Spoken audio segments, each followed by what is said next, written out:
Hi guys, welcome to OOOasis Travel. Today we're talking about how to plan a trip in Google Maps.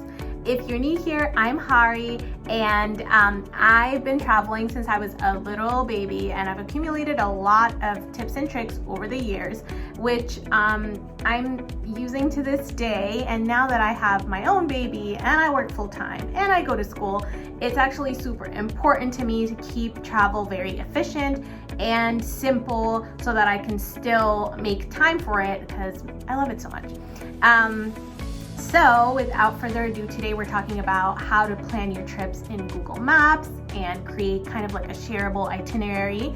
I like this way of planning my trips because Google Maps is something I already use every single day. It's on my phone. I can also access it on my desktop, and it's just an easy way to save all the things that I'm seeing like on Instagram of things to do or that people tell me that they did when they went on their trips. And once you're at your destination, it's just easy to find your way there if it's in Google Maps.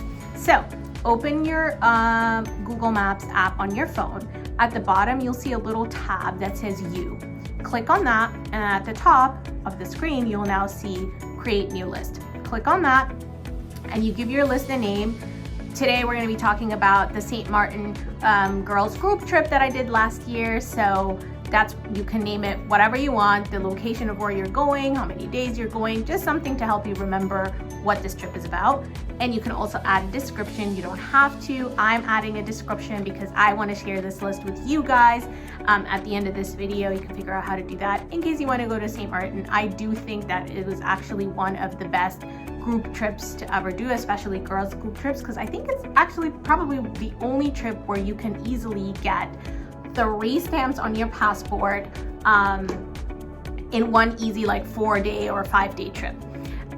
So you have your list now, and you can start adding places that, like for example, adding the Airbnb that we stayed at because it took us a long time to find an Airbnb that could house so many people, like up to 12, and that still had a pool and was cute.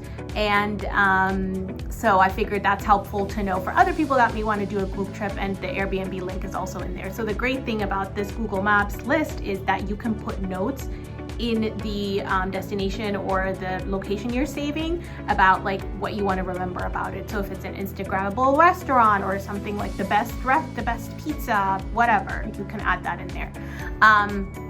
And you can continue to add to it, and this list can be made private to only you, or you can make it shareable and share it with your group. And if it's shareable, you can also choose whether it's editable by the group you shared it with. So if you want other people to also add their ideas, you can do that.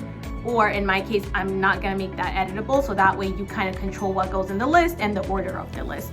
And that's the other thing that's so cool about it. You can kind of order the list in a way I like to do it is by kind of like day 1, we're gonna do these 3 things, day 2, we're gonna do these 3 things, and you can manipulate that order as you're adding to the list.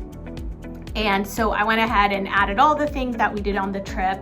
And for example, you can see on like day 3, we went to Anguilla, so I put the port in St. Maarten, which was the Marigold port that, you know, we had to take off from, and some details that were important to know, like they take cash only, this is how much it costs, this is the link where you can get all the latest information. All of that is in the notes. And then you can see, okay, from Marigold we went to the ferry port in Anguilla, and that's also on the map. And in Anguilla, I put a note in there. There's really like no Ubers or cabs, so you kind of have to figure out your transportation in advance. And what we did was rent these Mokes, which are these colorful, cute cars that they bring to the ferry for you, and they kind of give you a little tutorial on how to drive them, because they do drive on the wrong side of the street in Anguilla. That light goes off, then you have to drive it in manual mode. So basically, don't touch the damn button. Okay. And then then you can kind of take it and drive along to wherever you want, right? So where we went is Shoal Bay Beach, which is kind of like on the eastern corner of Anguilla, and that's like one of the best beaches. We went to Elodia's beach bar, which I didn't really like that much. It was kind of underwhelming, but then after we had food and drinks there, we walked over to this other hotel bar, which is also in the list, and that was a little bit better. They had like beach chairs, and we could get into the water without worrying about where to put our stuff. And then we drove back to the ferry. So you can kind of put all those details there. And the beauty of this is that once you are actually there, you can just click on one of the places you're at and kind of hit directions, hit the next place, and it will tell you, oh, it's a 19-minute drive, or it's a, you know, however many minute walk. And yeah, this is how I plan my trips in Google Maps. I hope you found this helpful. If you did, please subscribe and comment. Let me know if you have any questions. I'm happy to answer them. And I'll also let you know in the comments how to get this exact itinerary for, you know, a 5-day trip to St. Maarten, which includes a trip to Anguilla as well as St. Barts.